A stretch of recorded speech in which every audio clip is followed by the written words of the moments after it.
8 फरवरी 2024 को मैं तो सुबह सवेरे ही पहुंच गया था जहां पे हमारा हल्का बनता था। अभी पोलिंग स्टार्ट नहीं हुई थी और वो ऑलमोस्ट कोई आधा घंटा बाद स्टार्ट हुई। 8 का टाइम था, 8:30 बजे। खैर, अपने बूथ में मैं पहला शख्स था जिसने वोट डाला और फिर थोड़ा थोड़ा करके लोग आना शुरू हो गए। इस इलेक्शन में उतना टर्नआउट नहीं रहा जो गुज़श्ता के इलेक्शंस में होता है, लेकिन फिर भी ऑलमोस्ट 50% बनता है। अब जो उसके रिजल्ट आए हैं उसके बाद जाहिर है कि वही एपिसोड रिपीट हो गया जो पहले हर इलेक्शन के बाद होता है, 2013 के बाद भी, 2018 के बाद भी, और दोबारा से मुल्क के अंदर वही हंगामे, धरने, हड़तालें, वही सिलसिला मुझे तो लग रहा है कि शुरू हो गया। सबसे पहले तो हम मुबारकबाद पेश करते हैं हमारे जितने रियासती इदारे हैं कि उन्होंने एटलीस्ट जो अमन की सूरत हाल है इसे एस्टेब्लिश किया है। कोई इतना बड़ा वाकया रिपोर्ट नहीं हुआ। एक हुआ था वो इलेक्शन से 2 दिन पहले। इलेक्शनों के दौरान ऑलमोस्ट सुकून ही रहा है अल्हम्दुलिल्लाह।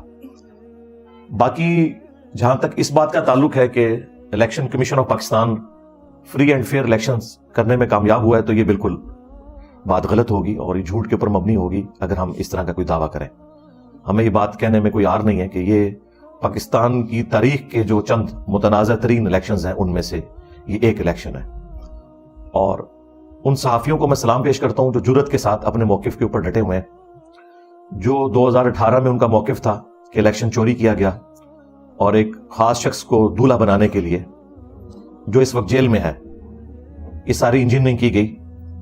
वही सहाफी आज अल्हम्दुलिल्लाह ट्रूथ लवर बनते हुए ये बात मान रहे हैं कि 2024 के अंदर भी एक और शख्स को दूल्हा बनाया गया जिसे इंग्लैंड से बुलवाया गया, और मुस्तकबिल में भी नजर ही आ रहा है कि उसी की जमात को हुकूमत मिलेगी, हाँ वो पीपल्स पार्टी के साथ मिलके बनाए या किसी भी तरीके से।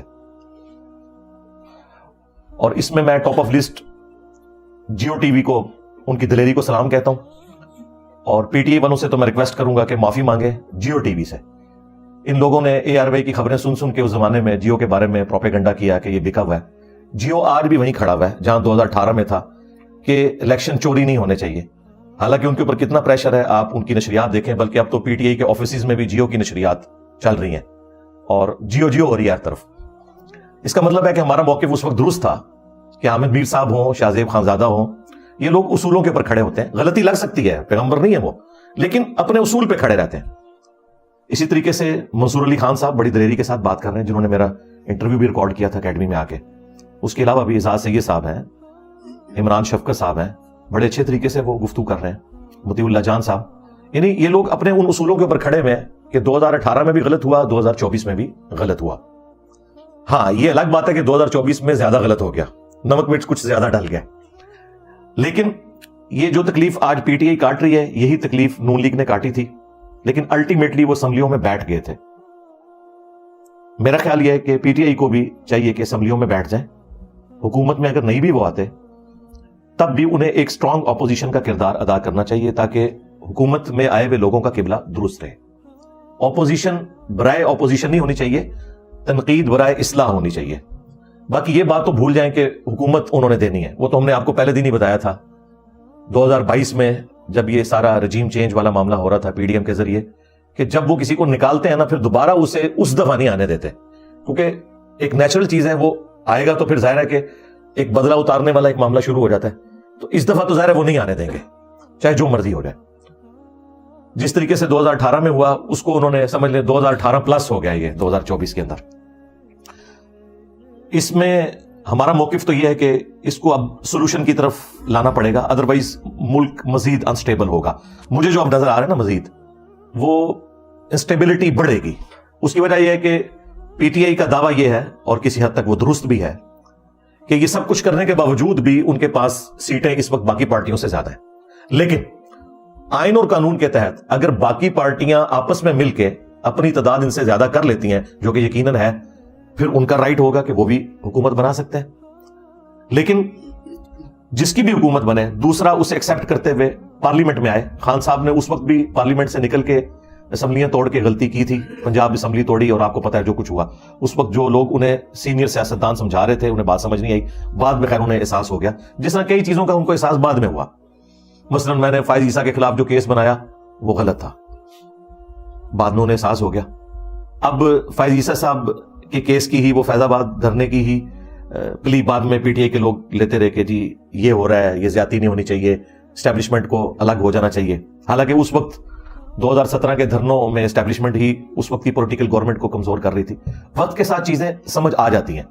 میرا خیال ہے اس میں کسی کو ٹونٹ نہیں کرنا چاہیے, اپریشیٹ کرنا چاہیے. اور دیکھیں ہم نے جب وہ بیان دیا تھا نا کہ ہماری اسٹیبلشمنٹ اگر کعبے کی چھت کے اوپر بھی کھڑے ہو کر یہ کہے نا کہ ہم اے پولیٹیکل ہو چکے ہیں, عوام نے نہیں ماننا, تو وہ بات اسی طریقے سے درست نکلی. لیکن میں نے اس میں یہ بھی کہا تھا کہ خان صاحب جب تک جیل آپ نہیں جائیں گے, آپ بڑے لیڈر نہیں بنیں گے, یہ جو آپ اوچھے ہتھ کنڈے استعمال کر رہے ہیں اپنی گرفتاری سے بچنے کے لیے, اس کو چھوڑیں, آپ جیل میں جائیں. دیکھیں جیل میں جانے نے ان کو پے کیا, اس پہ تر رہا یہ جو ایک دم اتنے سارے ڈیسیژن آئے, اس سے بھی لوگوں کی ہمدردی ان کے لیے بڑھی اور اوورآل ان کی جماعت کو فائدہ ہوا. اب جہاں تک خان صاحب کا معاملہ ہے, مجھے تو نہیں لگتا اتنی آسانی سے وہ باہر آئیں گے. جو ان کے اوپر کیسز بنے ہوئے ہیں, ظاہر ہے کہ وہ عدالتوں کے ذریعے ایک ٹائم لگے گا. نواز شریف صاحب کی بھی تو اب جا کے جان چھوٹی ہے نا, 4-5 سال تو لگ گئے ہیں, تو ان کو بھی ٹائم تو لگے گا. لیکن اس دوران عوام الناس کا ایٹیچیوڈ کیا ہونا چاہیے؟ خصوصاً ہمارے اس پلیٹ فارم کے ساتھ تو زیادہ تر ینگ ایج کے لوگ وابستہ ہیں. ہم ان سے یہی کہیں گے کہ آپ نے کسی بھی ایکسٹرا جوڈیشل ایکٹیویٹی کا حصے دار نہیں بننا اس معاملے میں.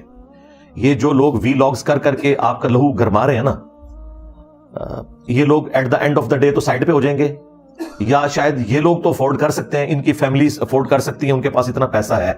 لیکن عام جو دیہڑی داڑ بندہ ہے, اس کا کام نہیں ہے کہ وہ اس طرح کی ایکٹیویٹیز میں شامل ہو کے الٹیمیٹلی پکڑا جائے اور پیچھے خاندان والے بھی رل جائیں. تو یہ جو وی لاگرز ہیں نا, یوٹیوبرز ہیں اور چند اس قسم کے جذباتی صحافی جو جذباتی ایفیلیشن رکھتے ہیں خان صاحب کے ساتھ, علمی نہیں رکھتے. علمی رکھتے ہوتے نا تو یہ صحافی 2018 کے فراڈ کو بھی فراڈ سمجھتے, لیکن یہ کہہ رہے ہیں جی اس وقت ٹھیک ہوا تھا, یا اس کو چھوڑیں اب آگے چلیں. نہیں, اس طرح نہیں ہوگا. ہر بندے کو اپنی غلطی ماننی پڑے گی. یہ اس قسم کے جو صحافی ہیں, ان کے باتوں پہ آپ نے کان نہیں دھرنے اور اپنے مستقبل کو سپائل نہیں کرنا. اپنے سیاسی لیڈرز کو سیاسی لیڈر رہنے دیں, ان کو مذہبی پیشوا خدا کے لیے نہ بنائیں.